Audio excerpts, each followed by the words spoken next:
ഈ കോൺഗ്രസ് നേതാക്കൾക്കൊപ്പം ഇരിക്കുമ്പോഴാണ് ഇപ്പോൾ BJP നേതാക്കൾക്ക് ഇരിക്കുമ്പോഴാണ് ചേച്ചിക്ക് ഇപ്പോൾ വളരെ സന്തോഷവും സംതൃപ്തിയും തോന്നണേ? ഞാൻ പാർട്ടി നോക്കിയിട്ടോ ജാതി മതം നോക്കിയിട്ടോ ആരും സ്നേഹിക്കുന്ന ഒരാളല്ല. എനിക്ക് എല്ലാവരും ഒരുപോലെയാണ്. ഇപ്പോൾ ഇത് ഇവിടെ നിൽക്കുന്ന ശീതള എൻ്റെ കൂടെ നിന്ന് പാർട്ടിയിൽ ഇതായ ആളൊക്കെ വരുമ്പോൾ പിന്നെ പഴയൊരു എന്താ പറയണ്ട, ഈ പലരും പഴയ കോൺഗ്രസ്സുകാരാണ് BJPയിലേക്ക് വന്നിട്ടുള്ളതും. അപ്പോൾ എനിക്കൊരു വലിയ വ്യത്യാസം തോന്നിയില്ല. കാരണം എൻ്റെ കൂടെ നിൽക്കുന്ന കോൺഗ്രസ്സുകാർ ഇവിടെ വരുന്ന ആളെ എൻ്റെ കൂടെ ഇരുന്ന് ഊണ് കഴിച്ച ആളാണ് രാത്രി പോയിട്ട് എനിക്കിട്ട് കുത്തണത്.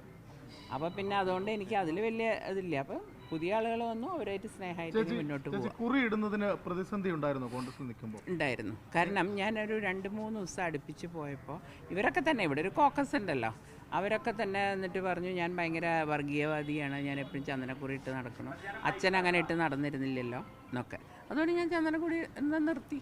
കാരണം കോൺഗ്രസ്സുകാർ തന്നെ, ഞാൻ ഈ പറഞ്ഞ ആളുകൾ എന്നെ എന്താണോ അതെനിക്ക് മനസ്സിലായി. ഷാഫി പറമ്പിൽ അതിന് മറുപടി നൽകിയത് കരുണാകരന്റെ മകൾ അങ്ങനെ പറയരുതായിരുന്നു എന്നാണ്. ഈ യൂത്ത് കോൺഗ്രസ് നേതാക്കൾക്ക് താങ്കളോട് എന്താണ് ഇങ്ങനൊരു? അല്ല, യൂത്ത് കോൺഗ്രസ്സുകാരെന്ന് പറഞ്ഞാൽ ഇപ്പോൾ പൊട്ടി മുളച്ച കുറേ ആളുകളല്ലേ ഈ ചാനലിലിരുന്നൊക്കെ വലിയ വർത്താനൊക്കെ പറഞ്ഞിട്ട് നേതാക്കളായവരാണ്. അവരോട് പറഞ്ഞാൽ എനിക്ക് പുച്ഛാണ് അവർ പറഞ്ഞാൽ. കാരണം അവരെങ്ങനെ വലുതായി. ഇപ്പം എന്തിനാണ് ഷാഫീനെ കൊണ്ട് അവിടെ നിർത്തിയിട്ടില്ലെന്ന് മനസ്സിലായ? പാലക്കാട്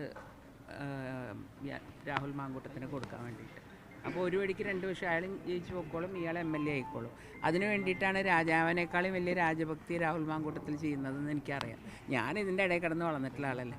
ഈ പറയുന്ന എൻ്റെ സഹോദരൻ 3 പാർട്ടിയുടെ പ്രസിഡൻ്റ് ആയ ആളാണ്. ഞാൻ ഒരു പാർട്ടിയിലേ നിന്നിട്ടില്ല ഇതുവരെ. സഹിക്കാണ്ട് ഓടിപ്പോയതാണ്.